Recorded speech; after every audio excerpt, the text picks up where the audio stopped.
del ministro Saldívar con relación a la improcedencia,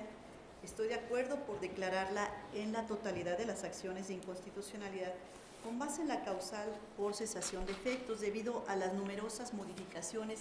y diversas adiciones que tuvo la Ley Federal de Servidores Públicos cuestionada por virtud del decreto publicado el 12 de abril pasado, que a la fecha solamente subsisten 3 preceptos intocados de su versión original, el artículo 4, el 9 y el 14, aunque en realidad en este momento para la discusión de fondo solo prevalecen 2 de ellos, que es el 4 y 9, porque respecto al 14, el proyecto acertadamente ya propuso declarar la improcedencia de la acción. La Ley Federal de Remuneraciones que en este momento estamos analizando ya cambió. En términos porcentuales solo subsiste sin reformas o modificación menos del 12% del texto original de la ley reclamada, y a ello habría que sumar que también se adicionó un artículo 7 bis que lógicamente amplió los supuestos regulados por la ley en su primera redacción. La interrogante que surge entonces es la siguiente: ¿podemos estudiar toda la ley reclamada cuando solamente 2 de sus disposiciones de la versión original sobreviven a las últimas reformas del 12 de abril? En mi opinión, la respuesta sería negativa porque la ley controvertida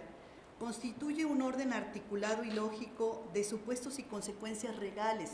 que reglamentan los artículos 75 y 127 de la Constitución Federal y tienen por objeto regular, conforme la redacción original de la ley, del artículo primero, las remuneraciones que perciben los servidores públicos de los poderes de la Unión y las de los demás entes públicos federales, incluidos aquellos dotados de autonomía constitucional. Conforme a la versión original de la ley y conforme la nueva redacción, el mismo artículo primero tiene por objeto regular remuneraciones que perciben los servidores públicos de la Federación, sus entidades y dependencias, así como sus administraciones paraestatales, fideicomisos públicos, instituciones y organismos dotados de autonomía, las empresas productivas del Estado y cualquier otro ente público.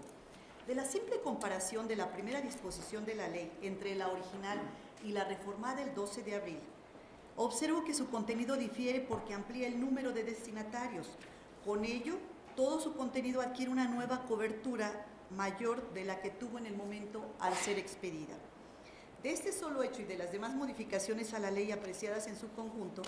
considero que sí moldearon todo un diverso sistema normativo, porque desde mi punto de vista no debemos dejar de lado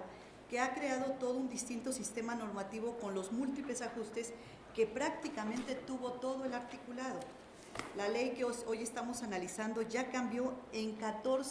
15 de sus 17 artículos, de ahí que me formulo otra pregunta. Lo que se resuelve en este momento, ¿será aplicable aún para los 14 preceptos reformados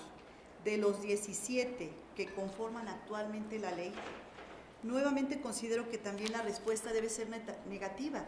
y sí quisiera ser muy clara. Si la mayor parte de las disposiciones de la ley original que estamos estudiando ya fueron reformadas, ya cambiaron, me parece que resulta ilógico que persistamos en la idea de analizar numerosos preceptos que no tienen vigencia el día de hoy, es decir, que carecen ya de obligatoriedad. Yo no puedo entender cómo vamos a explicar que a pesar de que desde el 12 de abril pasado la ley es otra, casi en su totalidad, nos rehusemos a reconocer una realidad jurídica que ya cambió en materia de control legal de las remuneraciones máximas de los servidores públicos. Creo que si el Congreso de la Unión tuvo a bien reformar casi la integridad de la ley que fija los salarios máximos, lo congruente es que estudiemos, de llegar el caso, esas nuevas disposiciones.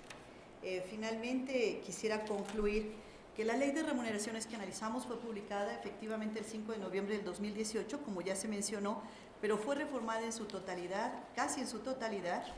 el día 12 de abril. La constitucionalidad de la ley que fija los salarios máximos de los servidores públicos no podemos resolverla en base a una ley en las que casi todas sus normas ya no son vigentes. Si el Congreso de la Unión modificó casi en su integridad la ley que fija los salarios máximos, lo congruente es que estudiemos, de ser el caso, las nuevas disposiciones a fin de que se dicte una sentencia lógica. Votaré por la improcedencia total de las acciones de inconstitucionalidad porque ya cesaron los efectos al haber cambiado casi el 90% de la ley, porque de lo contrario estaríamos analizando una ley que prácticamente es distinta. Y finalmente sí quiero dejar puntualizado que los 2 artículos impugnados del Código Penal Federal también se sobreseerían dado que la suspensión decretada jamás fueron aplicados. Muchísimas gracias, presidente. Gracias, señora ministra. Ministra.